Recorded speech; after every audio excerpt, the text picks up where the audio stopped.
Hello students, our today's topic is chapter 13 surface area and volume. So let's start with exercise 13.1. Question number first of this exercise. Two cubes each of volume 64 centimeter cube are joined end to end. Find the surface area of the resulting cuboid. सबसे पहले यहाँ पे हमें दो cubes हमें given है जिनका volume कितना दिया है 64 सेंटीमीटर क्यूब ईच, मतलब एक क्यूब का जो वॉल्यूम गिवन है वो कितना है 64 सेंटीमीटर क्यूब।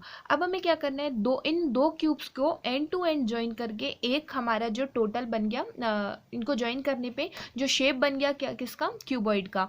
देखिए यहाँ पे ये फर्स्ट क्यूब ये सेकेंड क्यूब दोनों को हम ज्वाइन कर देते तो ये एक क्यूबॉइड बन गया। क्यूबॉइड दैट मीन्स इसमें जो होगा ये रेक्टेंगुलर शेप का बन गया।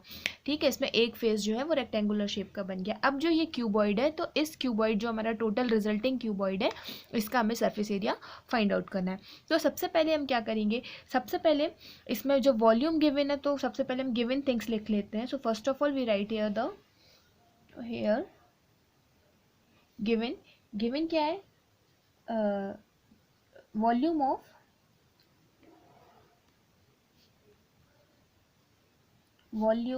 Of cube. वॉल्यूम का क्यूब कितना गिवन है, V इक्वल 64 सेंटीमीटर क्यूब। ठीक है, ये हमें गिवन है। ठीक है, अब वॉल्यूम इक्वल क्या होता है, अभी देखिए क्यूब का वॉल्यूम है, अगर देखो क्यूब की साइड, क्यूब में क्या होता है चारों साइड्स इक्वल होती है।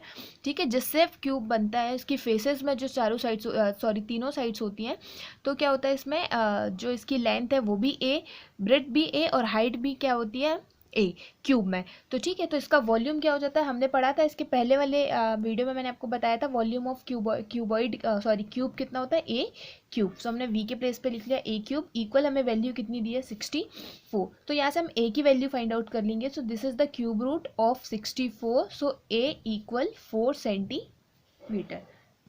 ए की वैल्यू कितनी आ गई हमारे पास 4। इसका मतलब ये हुआ कि क्यूब की जो हर एक साइड है वो कितनी है 4 सेंटीमीटर है, लेंथ ब्रेथ और हाइट तीनों 4 सेंटीमीटर है।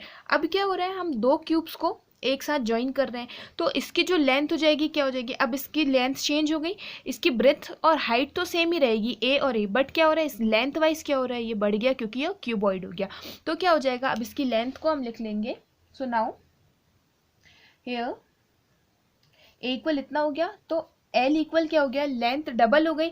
देखिए लेंथ कहाँ से क्यूबॉइड अब टोटल इतना हो गया, तो मतलब यहाँ तक फर्स्ट वाली क्यूबॉइड की लेंथ प्लस सेकेंड वाली की लेंथ, तो इसे हम लिख देंगे 2 इंटू ए और ए की वैल्यू हमने निकाल ली है 4। सो this is 2 into 4 equal 8 centimetre. ये हो गई लेंथ। ब्रेथ हमारी तो सेम उतनी ही रहेगी, ब्रेथ में कोई चेंजेस नहीं हुए, तो ब्रेथ ए इक्वल जो है हमारा 4 सेंटीमीटर एंड हाइट जो है हाइट भी सेम ही रहेगी क्या 4 सेंटीमीटर। तो ये हो गया हमारा क्यूबॉइड की डायमेंशंस आ गई। जो क्यूबॉइड है इनकी डायमेंशन लेंथ 8 हो गई, breadth 4 centimetre and height is 4 centimetre. ठीक है, नाउ अब हम क्या करते हैं, सरफेस एरिया निकाल लेते हैं क्यूबॉइड का। ठीक है, so we write here the total surface area, total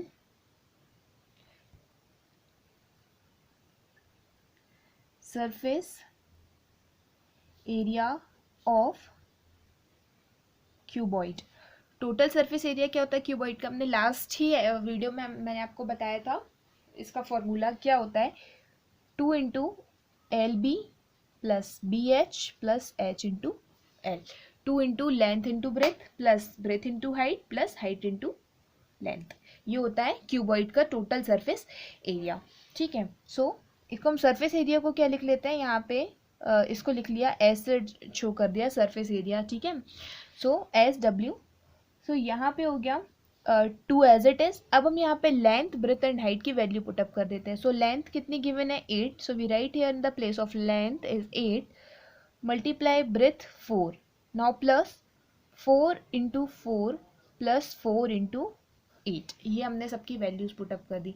ठीक है, सो सरफेस एरिया इक्वल 2 इंटू 8 4 ज़ा 32 प्लस 16 प्लस 32 एंड सबको समअप कर देते हैं, सबका समअप। सो ये हो गया 2 into this is 80 and surface area 2 into 80 160 centimetre square, क्योंकि सरफेस एरिया है इसीलिए सेंटीमीटर स्क्वायर आ गया। ठीक है, तो ये हो गया हमारा total surface area of resulting cuboid. जो क्यूबॉइड क्यूब्स को ज्वाइन करने पे जो हमारा क्यूबॉइड बना है उसका सरफेस एरिया आ गया 160 सेंटीमीटर क्यूब।